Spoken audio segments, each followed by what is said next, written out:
The theme for this hour is Ellen White for the 21st century. I want to share just a few thoughts on achieving a balanced view of Ellen White. And again, I want to make it clear, I'm not wanting to come across as somebody who has put the finished touches on where we ought to go. It's a lifelong process growing up.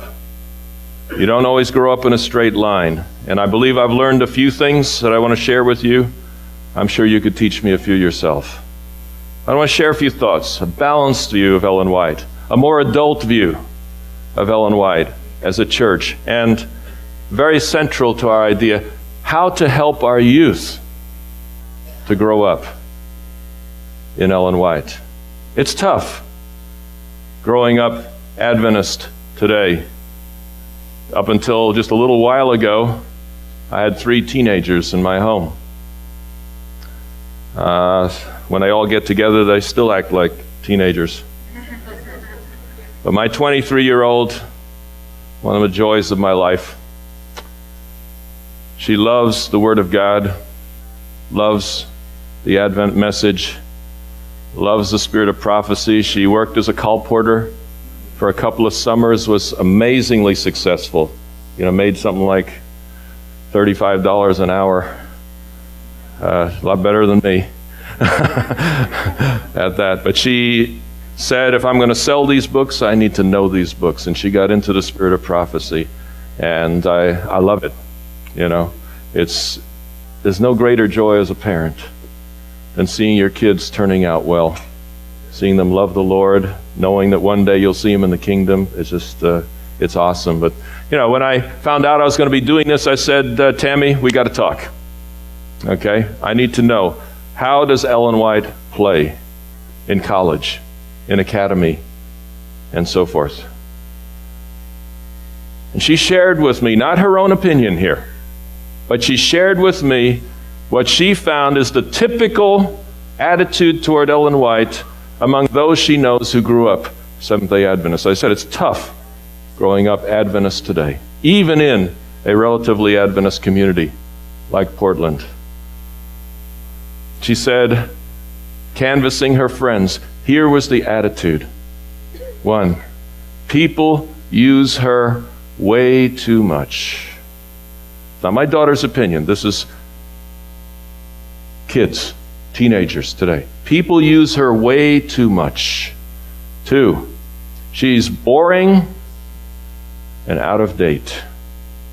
That's tough to get around with a teenager. Boring, out of date, that's 2 strikes. You got 1 pitch left. You see, you're in trouble. 3, unhealthy judgmentalism is their primary encounter with Ellen White. Some grown-up, or lots of grown-ups, with an unhealthy judgmentalism. Her words. Number 4, and this one hurts. In practice, the adults put her above the Bible. This is not some scholar trying to undermine the church. This is typical Adventist teenagers spilling their hearts, how they feel. This is my experience. They put her over the Bible. Number 5, in practice, they place Ellen White above God. It's teenagers talking. Now, teenagers don't always get the story straight. But you'd better listen if you want to meaningfully speak to them. Tammy went on. She says, what disturbs even me is that those who read her the most seem to have an attitude that they have the absolute truth and no one else does. That's my daughter speaking. What disturbs me, young or old, people who spend the most time in Ellen White seem to have an attitude. And if you know anything about postmoderns, the younger generation, arrogance and self-deception are to be shunned like the plague. And the perception is, the more you use Ellen White, the more arrogant you become, the more out of touch with your own true reality. In other words, they see people out there who have a picture of themselves that reality doesn't back up. Our kids won't go for that. They won't go for that. You know what? Not that long ago, I was actually a youth leader for 4 years, 4 hardest years of my life. We had some problems in our church, and all the people who wanted to be youth leaders were not acceptable to the grown-ups. And they thought I might be safe. So they elected me, and because I wanted there to be a youth group when my kids got there, I agreed to do it. One day, probably one of the few days that I would consider successful, divide the kids up into small groups and ask them to discuss the question, what is the greatest barrier to you remaining an Adventist when you grow up? What's the greatest single barrier? And oddly enough, those kids, almost to a boy or a girl, came up with roughly the same thing. You know how they expressed it when they hammered out the wording? The number one barrier to remaining Adventist when I grow up is people who act as if they have no faults. We're out there trying to keep up the image of the church, doing our best efforts, and the kids look at us and say, people who think and act like they have no faults? That's fantasy land. That's not real life. You see, our very attempt to make the church attractive and to make Ellen White attractive seems to be having the opposite effect. The kids today treasure people who say, you know, I've messed up big time. Nothing will bind your heart to a teenager like going up and with tears in your eyes saying, I'm sorry, I was wrong as a parent. You think, I can't do that. That'll put me down to their level. Actually, it'll put you below their level, and they'll love it. And they'll say, this is a real person I'd like to get to know. You see? I know a little about teenagers. As a result of these attitudes, very, very few have read Ellen White for themselves. So we're facing some huge challenges. You talk about Ellen White for the 21st century. Is Ellen White going to be read in 30 years in the church by people our age?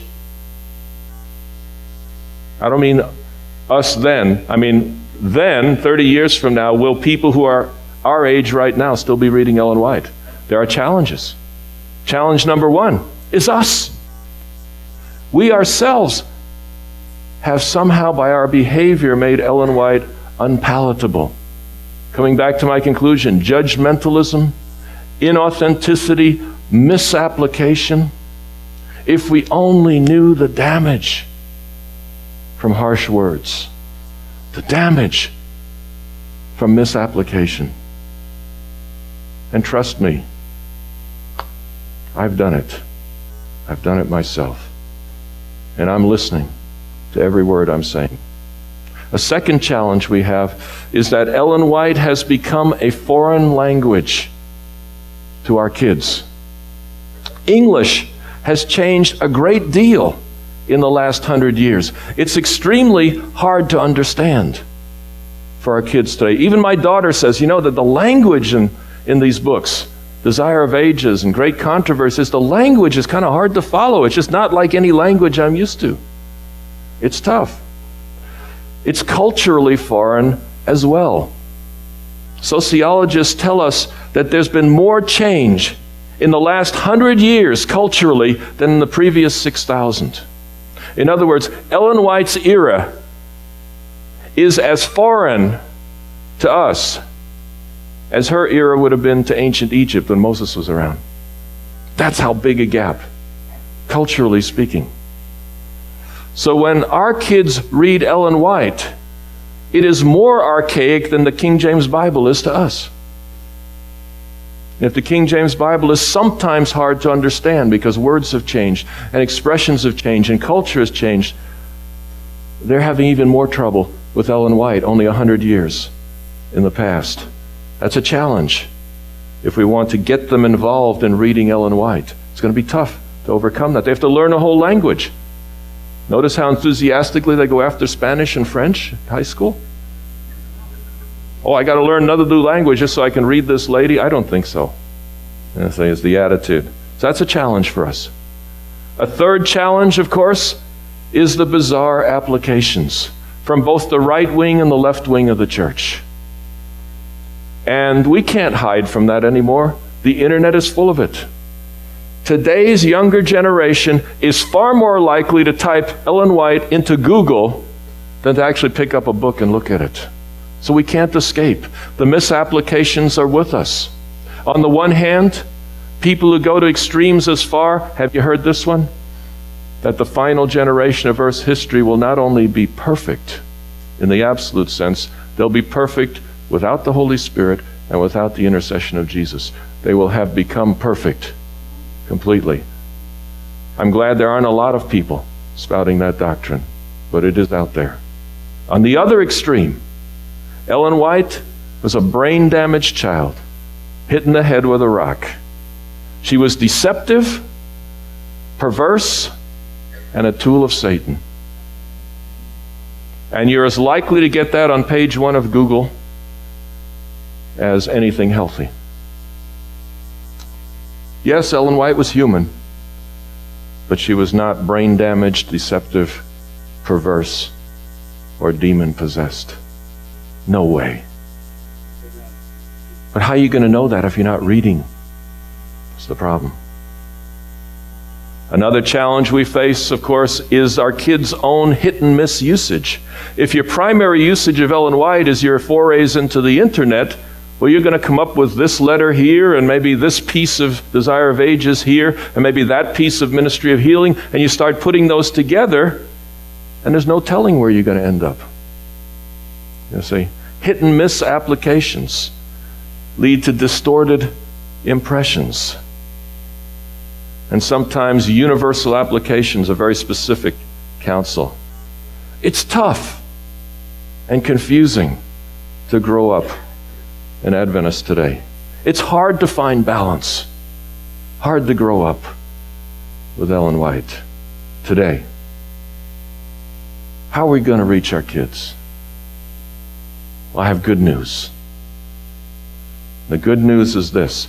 The goal is clearer than ever. What's the goal? Loving discernment. Loving discernment. The goal is that they would fall in love with Ellen White as a great gift from God, and that they would use common sense to piece together a correct, as far as possible, understanding of what God did through her. That goal is clearer than it's ever been. And I want to highlight this afternoon the work of Don McMahon. It was mentioned earlier. The book is entitled Acquired or Inspired. If you're interested in this subject enough to come to this meeting, I urge you to consider that book. It's not an easy book. The last half of it gets into medical statistics and stuff, and it kind of lost me a bit, but by that time you've got the point. You've got the point. I'm going to give you the nutshell today. This is mind-blowing stuff. You see, medical science, Don McMahon is a medical researcher. He's a scientist who studies medicine, studies health, studies, how people get healthy and how they live. In the 1950s, the Seventh-day Adventist lifestyle was unknown to medical science and unverified. In other words, the way Adventists lived in the 1950s, medical science says that has nothing to do with a healthy life. In fact, many felt it was downright dangerous. McMahon himself, 6'3", skinny as a rail, vegan, conservative Adventist, was mocked in medical school. You're not going to live to be 50. And long before that, you're going to be debilitated and sick. That is a ridiculous lifestyle that you're living. He was living by Ministry of Healing. Had it in his pocket everywhere he went. Was just judging his whole life by that.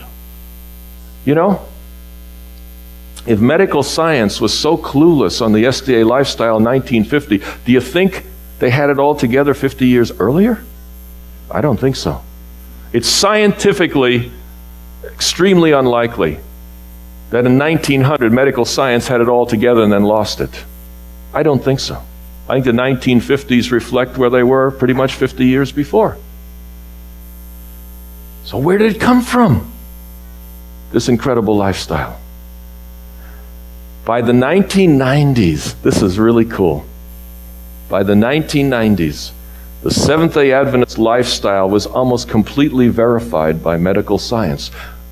Don McMahon is the right man to tell us this. That's his specialty. That's what he does.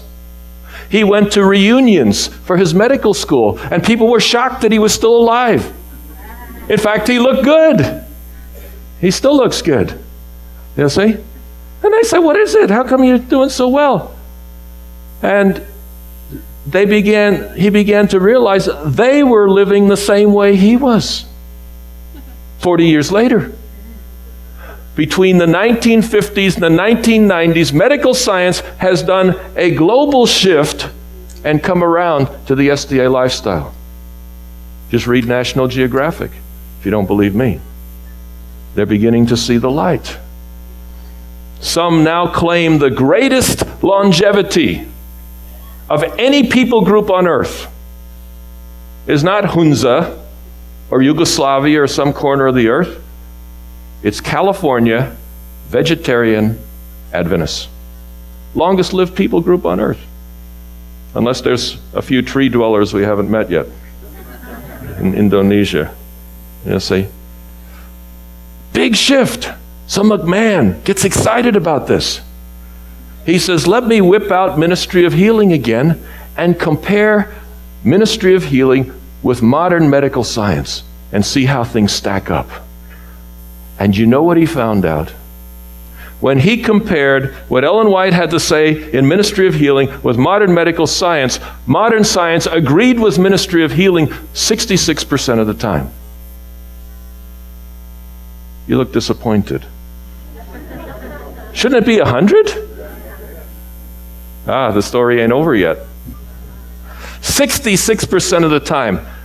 Let me share with you another fact, and you'll see things differently.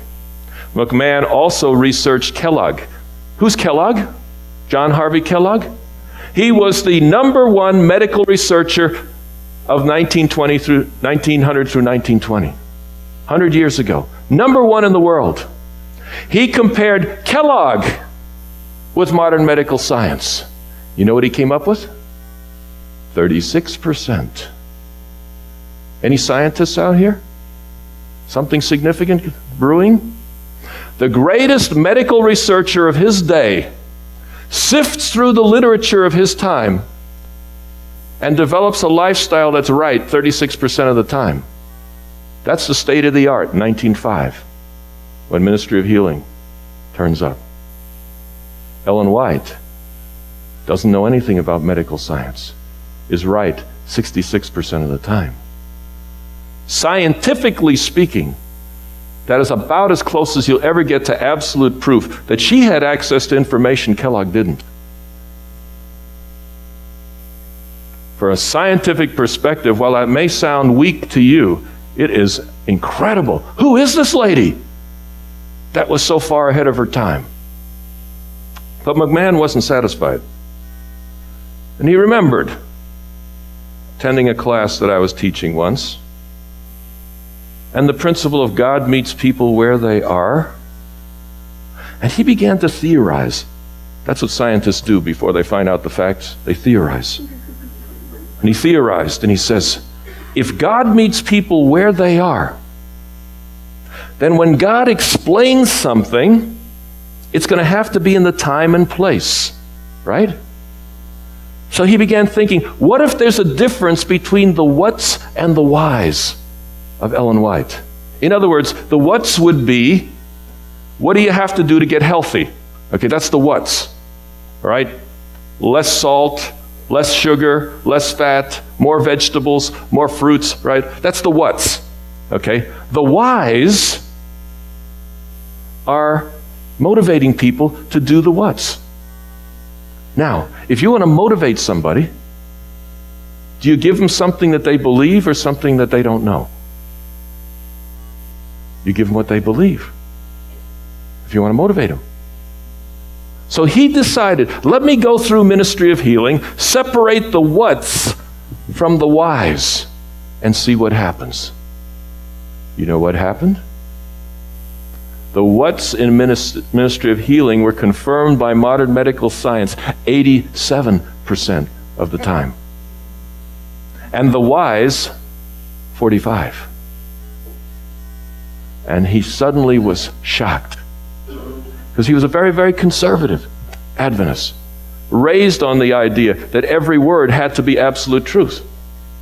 You see? And here he discovers there's a huge difference. Now you can't say it's just an accident.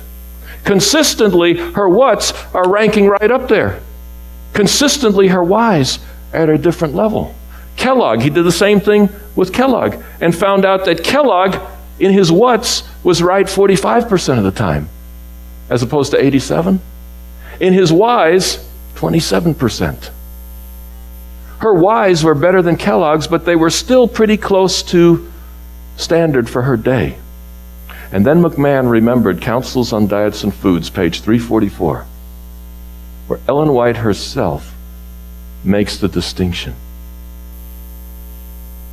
I use some salt, she said, and always have. Because from the light given me by God, by who? By God, all right? She's saying, I got this from God.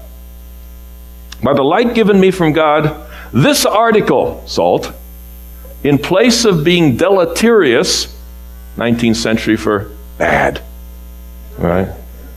Instead of being deleterious, is actually essential for the blood.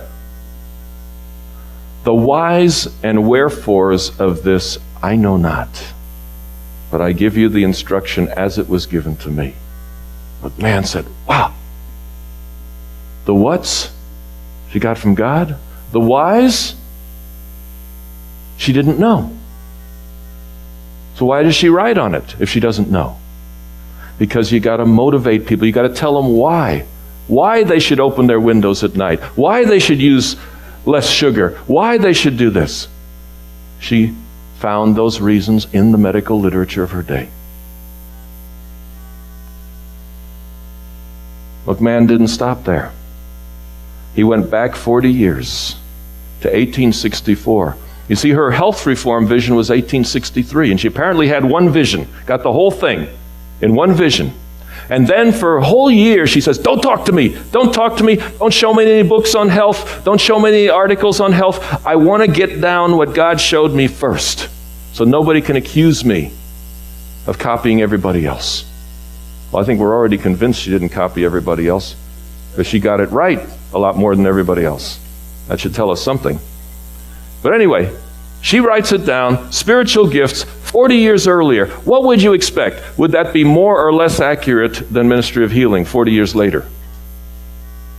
You'd expect it maybe to be less accurate, that she would grow? Spiritual gifts tracks with modern medical science, 96% in the whats. And in the whys, 27. The gap was huge. Right after the vision, she had very little knowledge about anatomy and physiology, but after the vision, she had a whole lot of knowledge about how to live and do it right. Do you know what the medical literature of the 1860s was like? McMahon checked that out.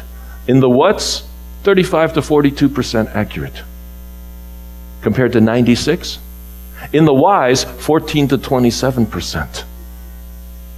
They knew next to nothing about anatomy and physiology. You know what McMahon discovered? Her knowledge of the whys grew with the society. Her knowledge of the whats actually declined a little bit. And he pondered that. That was troubling for him as a medical researcher. Two facts come out here. Fact number one. As far as is scientifically possible, Ellen White is proven to have access to knowledge that was not available in her day, in human terms. Now, scientifically, you have a choice. You can say she got it from another planet, space aliens. You could say she got it from Satan. You can't say she got it from Kellogg. You can't say she got it from Jackson and Troll and all these other people. They're not even in the ballpark. And in fact, McMahon hired a card shark from Las Vegas because I want to know about odds. What are the odds that a woman with no medical education could sift through the literature and accomplish what she accomplished? You know what Las Vegas said? 1 in 10 to the 25th. That's 10 followed by 25 zeros. You know how big that number is? I don't. Scientifically, that's pretty infinite. Pretty infinite are the chances that somebody could do it. 1 in an infinite number, that they could throw darts and come up with ministry of healing. Then, today, yeah, you could do it today. Couldn't do it then. Impossible without supernatural input of some kind. Now, McMahon's argument is more complicated than that. I encourage you to read the book. I hope I did him justice. But I'm telling you, it's exciting. Because all you have to do is read Ellen White a little bit. You know that she's not demon-possessed. That's not the answer to this. Devil's not going to give us a great lifestyle. He wants to destroy us, you see. So I think we can take to our young people a confidence. Say, look what Ellen White, look at the difference she can make. No one would want to throw away such an incredible lifestyle. National Geographic can be a good starting point, you see. But the other side was interesting. Not every word from Ellen White's pen was directly from God. And not every word was accurate. And since this is largely adult company, let me be indelicate. The number one reason why medical people have rejected Ellen White is things she said about masturbation. If you don't know what that is, ask your parents in 10 years. But what she said about masturbation was that don't do it because it'll make you crazy. And McMahon says there's absolutely no evidence for that. But what is that? A what or a why? If you want to convince people in 1860s not to do something, you've got to use an argument that they think is true. It's true. And they said, well, that's what people believed. It's in all the literature. She says, well, God showed me you shouldn't do it because it'll make you crazy. It's a why. Today we know you shouldn't do it for a lot of other issues. Fantasy, addiction, the lack of bonding between husband and wife because one or the other is fantasizing or dallying and so forth. Serious stuff, you see. But back then they weren't talking in those terms. The whats and the whys. This is a tremendous tool. We have more confidence than ever that Ellen White was from God, and more reason than ever to use common sense in how we use her, and to study it carefully, and discern the whats and the whys, and so forth. McMahon makes it clear that she was a child of her times. God met her where she was and allowed her to do arguments for her health principles that were not always 100% accurate, but they worked in that time and place. As her understanding of the whys grew, her whys improved. Even more fascinating, perhaps, her understanding of the original vision may have slipped over 40 years, from 96% to 87%, or perhaps Kellogg may have urged her to say things a little bit differently. Who knows, you see? It may have slipped some. Statistically, it's almost indistinguishable. 3 or 4%, you'd say, statistical, irrelevant. 9%, there does seem to be a little bit of slip, but it isn't much. She didn't slip much. And you know what? She herself advocated the study of physiology. Why? If she got it all from God, why do you have to study it? Doesn't that make sense? Just go to school, get anatomy, get physiology, learn this stuff. Learn why things go on. You see? And then you'll be better fitted to minister to people and to share the message with people in language they can understand. Education, page 195. Ministry of Healing, page 385. I'll repeat those. Education, 195. Ministry of Healing 385, a couple of statements strongly urging the study of anatomy, physiology, and so on. Don't just settle for what God gave me. Go and learn that subject so you can use it properly. How do we get Ellen White straight? Comes the question. How do we discern what's and whys? How do we wade our way through all of that stuff and come out in a sound place that the next generation will look back and say, thank you for what you shared with me, instead of looking back at us and saying, no thanks, we don't want what you found. That's not helping. I'd like to suggest some major life steps in dealing with Ellen White. Number one, if you want to get Ellen White right, spend the majority of your time reading and not playing with an index or a computer. People today are getting most of their Ellen White knowledge by going through an index, a concordance, or a computer program of Ellen White. No. You can put statements together to prove what? Anything you want to prove. That's the reality. How can we avoid that? It's natural for us. If we have a certain idea, well, I think it's a shame that women are getting ordained these days, so let me study what Ellen White says on it so I can prove they shouldn't. Now, I'm not offering an opinion on the subject. I'm just telling you that we often find what we're looking for on questions like that. On either side of the issue, we're finding what we're looking for. I don't think we've truly plumbed the fullness of God's revelation in those areas, or maybe His choice not to reveal as much as we would like. You see, focus the majority of your time on reading. When you're playing with a concordance, who's in control of the study? You are. You set the questions, you choose the evidence, you go where you want to go. And the outcome may be more you than Ellen White. When you're reading, who's in control? The author is. It's the author that put chapter 1 in front of chapter 2. It's the author that put paragraph 3 in front of paragraph 4 and not the other way around. When you read, the author's in control. And over a lifetime, broad reading will settle you into the main issues of Ellen White. You see, if you're playing with a concordance, you end up in a lot of isolated letters and you're putting things together that she herself would never have put together sometimes. But when you're reading the main published works, over a lifetime, it settles you down in that solid center, and you begin not going after the extremes anymore. The Holy Spirit will use that material to change you. Reading Ellen White changes you. You're not going to be the same person when you're done reading her.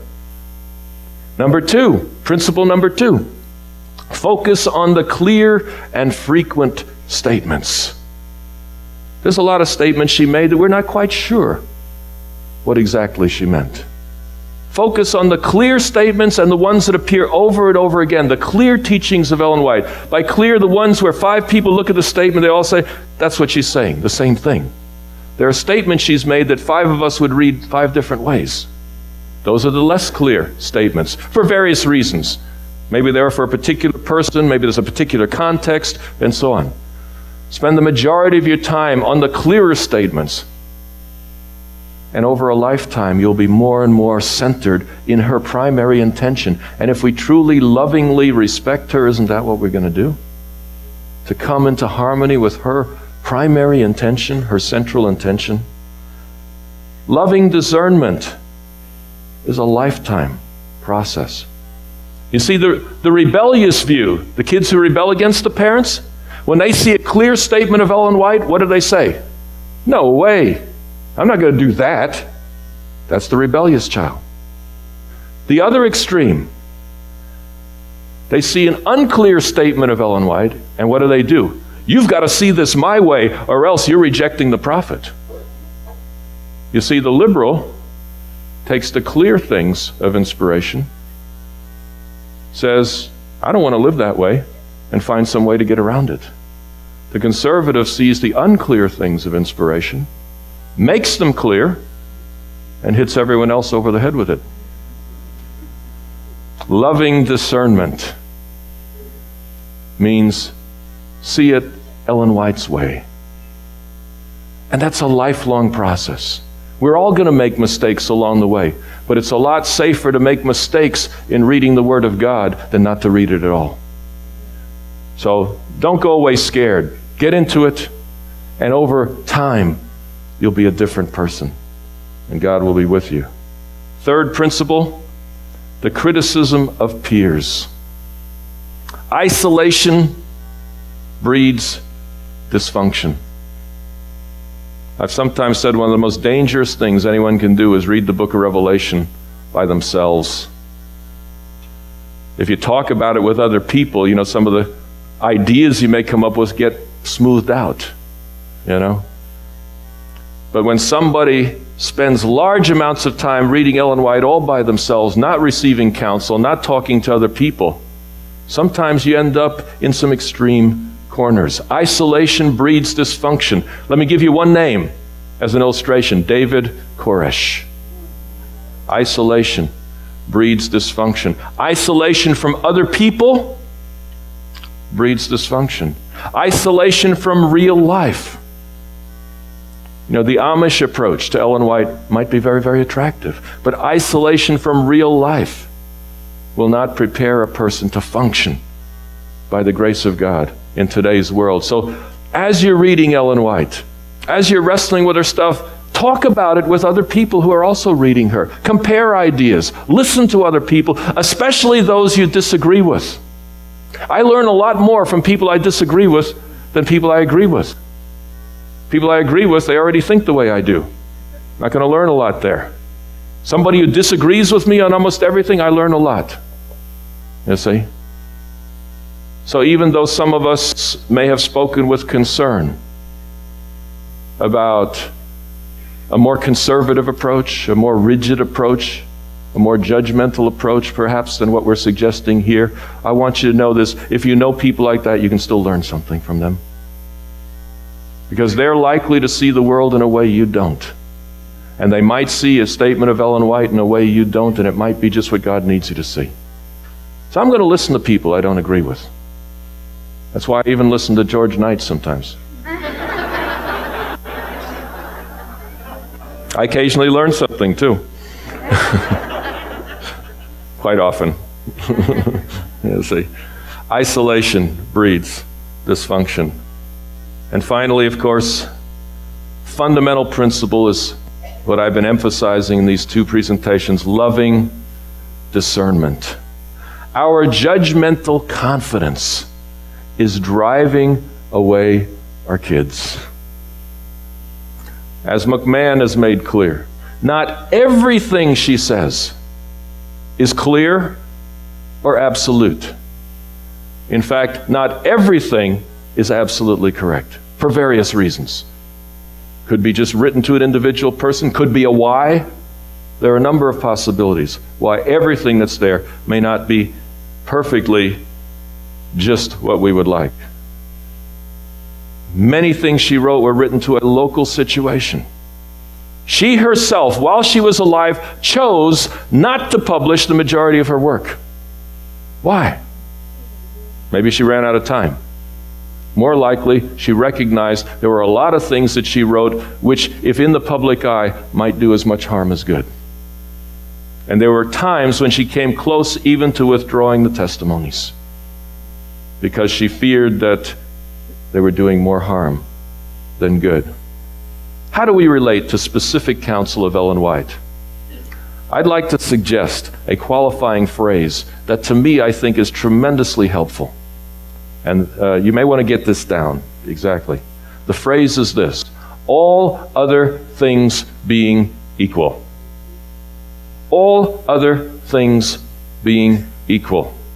When it comes to inspired counsel to another time and place and applying it to our time and place, all other things being equal is helpful. Take Proverbs as an example. What does Proverbs say? The righteous will become rich, and the wicked become poor. Is that really true? It's in the Bible. It's in the Bible. All other things being equal, Being righteous will lead to wealth, and being wicked will lead to poverty. But things aren't always equal. You see, that's why this principle is so important. Many statements of Scripture are absolutely true if all other things are equal. But in this life, nothing's very fair. A lot of righteous people have been abused. A lot of wicked people have been on top. Philippians 4:8. Some good Bible counsel. Whatsoever things are true, whatsoever things are honest, whatsoever things are just, whatsoever things are pure, whatsoever things are lovely, whatsoever things are of good report, think on these things. Is that good advice? Absolutely. Wonderful advice. All other things being equal. Because if all other things are equal, you might never watch another movie again, or another television program, or read even a Bible novel from your ABC. And maybe you wouldn't miss much. But unless all other things are equal, that statement would also keep you from reading Time magazine, the Old Testament, and the book of Revelation. Because there's plenty of stuff in Revelation that is ugly, violent, and disgusting. You forgot those parts. Birds ripping away at the flesh of millions of dead people. Smoke of tormented people going up forever and ever. Now, we have a way of reading past some of that stuff, and that's okay. But the reality is, there's a lot of things in the Bible that aren't always so lovely, so of good report, etc. So you see, the problem is, all other things being equal, good counsel, but you still have to think. You still have to consider the situation. You see, all other things being equal, this is true. Give you one more. How do you pray? What's the position for prayer? Second selected messages, page 311 to 316. I was in Korea about a year ago. There was a young man from Australia there who had a real burden to change the church. He said, this church is completely rejected the spirit of prophecy. I said, they have? Korea? I don't believe it. Yeah, he says, look, read this statement. It says, whenever you pray on your knees, always and always. He says, look at them. They pray standing for the invocation, standing for the benediction. He says, I've been confronting them with their lack of compliance. This statement, manuscript 84, 1897, was the source of it, uses such things. It's absolutely clear statement. You can't get around it. This statement is completely clear. The proper position always. That's pretty clear. On your knees. It is your duty to be on your knees whenever you approach God. He gave me the statement. It seemed perfectly clear as I was about to go up and preach. Don't they always do that? About to go up and preach, I suddenly get this statement to try to, correct the problems of the church right in the middle of the service. And I said to him at the moment, I said, look, I can't deal with this now. I don't know where this statement come from. It's kind of a stunner. Why would the General Conference ignore it? I can only say I know those people personally. They're godly people. They love the Lord and they love the spirit of prophecy. If they have not chosen to put this into practice, there's a reason. I don't know what it is, but trust me, there's a reason. Or we would have implemented this worldwide. He wasn't satisfied with that, but he let me go for the moment. And then, that statement is amazing. But then I studied and found 3 statements in published works that all said, when you're walking down the road, you can lift up a prayer. When you're at your workbench, when you're washing the dishes, when you're in your garden, lift up a prayer to God. You can do it anytime, any place. If those three statements didn't exist, would we have the discernment to ask whether Ellen White was universally right when she made that statement, especially since in the Bible a lot of people we admire didn't kneel down when they prayed? That's discernment, asking the bigger questions. What went on anyway? Well, that statement about proper position always is from a sermon. That means we have a secretary's transcript of what she said in a sermon. Apparently, and George Knight was talking to me about this earlier, apparently there was a fellow who was being a goofball in the worship service. And she observed this once. He was just sort of being flippant about prayer. And she went off. She simply went ballistic, so to speak. This is totally inappropriate. Haven't you ever said something off the cuff that maybe wasn't your settled position always and always, you see? That explains, as best as I can tell, why that statement is there and so strong as it is. A specific situation, as George said, a problem. She met it. But later on, thinking about it, published works, she says, well, you can pray anywhere, anytime, any position, just like the Bible people did. Not all of our questions are directly answered by inspiration. I'm afraid we have to be content with some uncertainty. And the postmoderns, the kids are ready for this. The kids don't have to have the answer to every question. What they do need to know is the church is serious about its search for truth. It's willing to listen, willing to change, willing to confront the issues, willing to be honest. That's what the young people are looking for. Will we close up the way of the next generation by insisting on an unverifiable certainty? That's the question. So many of the certainties thrown at our kids are beyond verification, and they know it. So how do you sell Ellen White to the young people? Well, first of all, I guess we're going to have to deal with the stereotypes. The kind of stuff that my daughter was telling us at the beginning. And we have to deal with it not only locally, but as a denomination. I think we need to be very, very straight as a church that judgmentalism, overconfidence, inauthenticity are inappropriate for Adventists. Inappropriate in the use of Ellen White. We want to be respectful to those who differ, but at the same time be clear that these types of attitudes, these types of usages are not appropriate. Or let me put it another way. The leaders of the Adventist church need to live the balance that we're searching for. And there are some leaders here and others who may view this video. The leaders of the Adventist church, the starting point is not railing at those who are getting it wrong. And maybe we've done too much of that this weekend. The starting point is when we ourselves live the balance. And I've shared with you some of the ways that I seek that balance in my own life. We need to be respectful to those who differ, yet not intimidated by the extremes. A no-fear willingness to do whatever it takes to get Ellen White right. Whatever it takes to find that loving discernment. And it starts with me.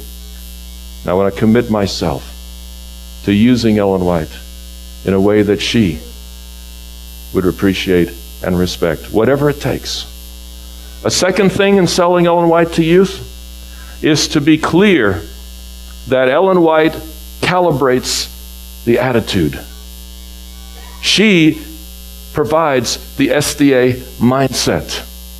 We must not be afraid to insist that Ellen White is crucial to Seventh-day Adventist identity. We must not be afraid to say that. We must not be intimidated. But everything's got to come from the Bible. I understand that. I'm a biblical scholar. The Bible is central.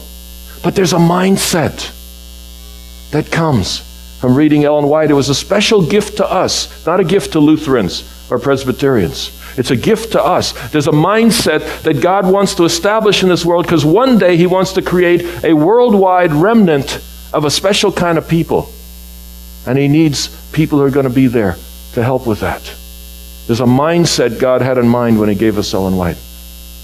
And in the absence of some replacement prophet, which we may never get, that's the best way to get that mindset. We cannot afford to lose her. And I would argue that we need to make her available to the world field at low cost or no cost. So many of our believers in Africa and Asia and South America can't afford the red books. And so all they know about Ellen White is what they get from fringe periodicals that are sent to them at no charge. It's time for us in the wealthier parts of the world to invest whatever it takes to make the real Ellen White available as it is in forms that other people can afford or that we can afford to send to them. And you know what? At the same time, that Adventist mindset includes the conviction that Scripture is primary. And if you read Ellen White, she will attract you to the Bible. So I don't fear the Adventist mindset by promoting Ellen White. Because if you promote Ellen White, you're going to promote the Bible too. If you rightly calibrate the mindset. I think in reaching the youth, we need to use a contemporary approach. I think getting over that language problem, it's going to get only bigger and bigger and bigger. And this may be radical, just a suggestion. But it seems to me that we need to do more to create a youth library of Ellen White. It may be scary, the thought that somebody like me, or George Knight, or Clifford Goldstein, or Jim Nix would one day sit down and say, can we, rephrase it in a way that completely respects her attention, but speaks the language of today faithfully? That's tough. That's what we do with the Bible translations all the time. All the time. It's a tough job. I've done it myself. It's a tough job. There's a translation of Revelation in the devotional book that will come out, my own. So I know how tough that is, trying to reflect inspiration respectfully and lovingly and accurately. But we need to be able to create writings of Ellen White. And I think some have tried. Some both inside the church and some in the self-supporting arena have tried. And I honor those trials. And let's do more. And I think we're going to have to get more visual. It's a very visual generation. Ellen White may only be sold to some people if they see her in a visual format, whether it's a play or a movie or some kind of a program that's more visual. So they can grasp what our pioneers went through and what Ellen White was like. We need to be able to show how relevant she is for today, and we're not doing a good job. You know who's doing a good job? The secular people. Look at National Geographic. Is that attractive or what? Any one of our kids looking at that and say, wow, it's really cool to be an Adventist. Well, it wasn't an Adventist that wrote it, but someone who knew how to make something relevant in today's world wrote it. They went and got our stuff and made it relevant. You know who else did it? Kellogg Company. They have a theme park in Battle Creek called Cereal City. And in the middle of that theme park, there's this show where suddenly Ellen White appears on the screen and is throwing one-liners back and forth with the Kellogg brothers. And it is so faithful to her mission, but it's funny at the same time. I mean, as she appears, the two of them are arguing who invented cornflakes. I did it, no, you did it, I did it, no, you did it. And then Ellen White suddenly appears on the screen and she says, what are you guys arguing about? You know you didn't invent it. You got it from me and I got it from God. Now you might even be offended by that. But you see, that speaks to contemporary generation.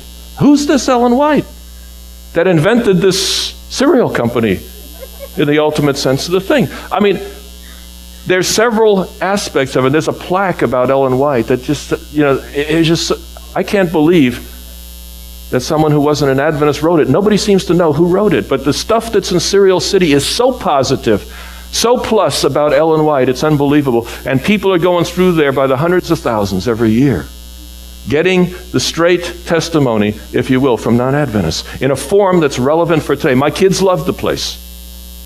You see? Somehow, we've got to catch that vision and realize Ellen White can be presented, perhaps more faithfully than Kellogg did, in a way that's equally exciting and grips the young people. Contemporary approach. Finally, we've said it over and over, so I'll be brief. Work for balance. She's not brain damaged, nor is she an absolute authority on every detail of life. Never intended to be. Loving discernment, a sense of time and place is so important. There was a young woman who came to me with a problem. Always starts with a problem. She was an Adventist young lady who was living with a Hungarian who was a communist and an atheist. And here was her problem. She said, "My mom wants me to get married to him, so we stop living in sin.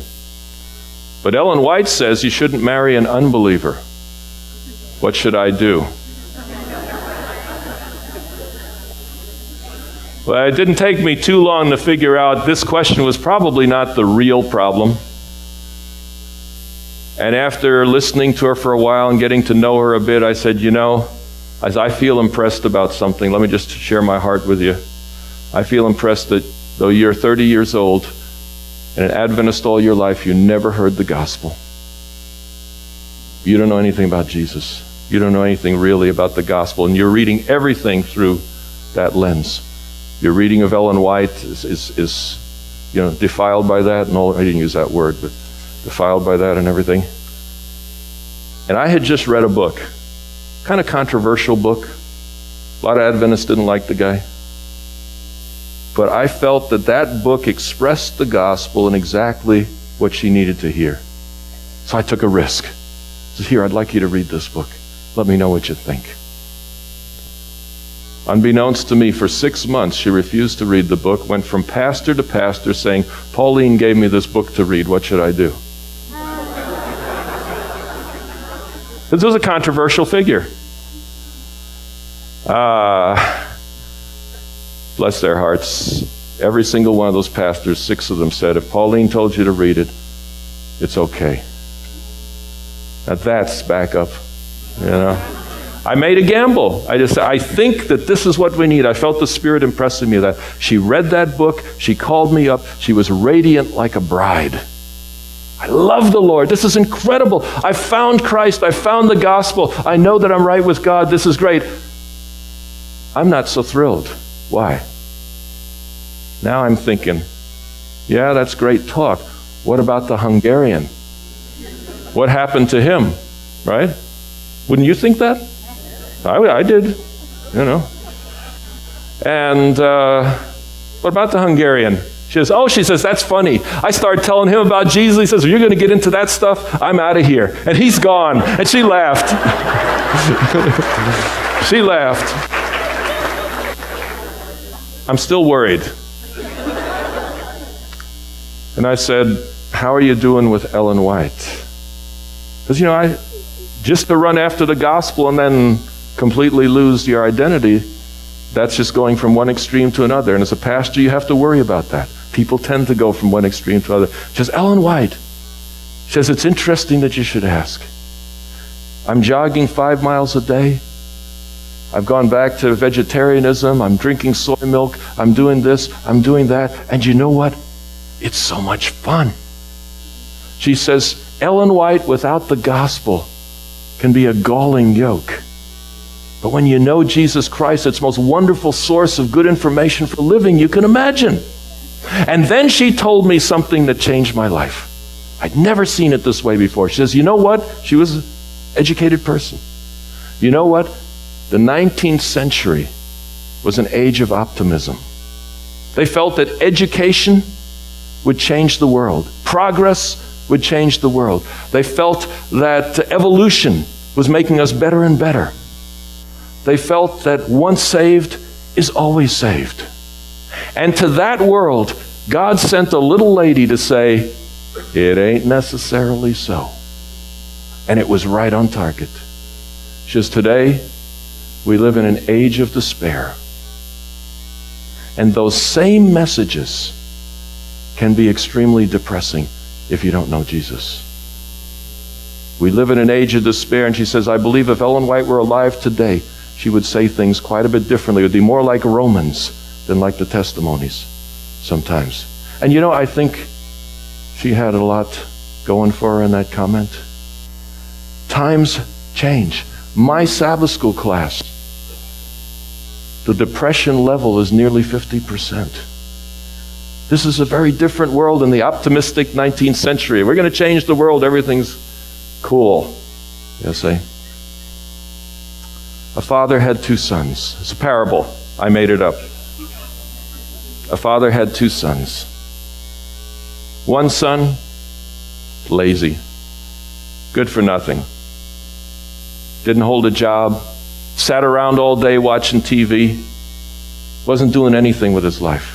The other son, workaholic, overtime, involved in too many projects, never had time for his family, never had time for God. Father sits down and writes 2 letters. To the lazy son, get off your duff. Do something with your life. Find a purpose. Make some money. Get out of the house. Move. You know, you're just too lazy. To the other son, he writes, relax. Take it easy. You're working too hard. You need to cool down. Spend time with the family. Stuff like that. Finishes off the letters and puts them in the mail. Now this is the punchline. Don't miss it. What would happen if the 2 letters got crossed in the mail? Think about it. God bless you.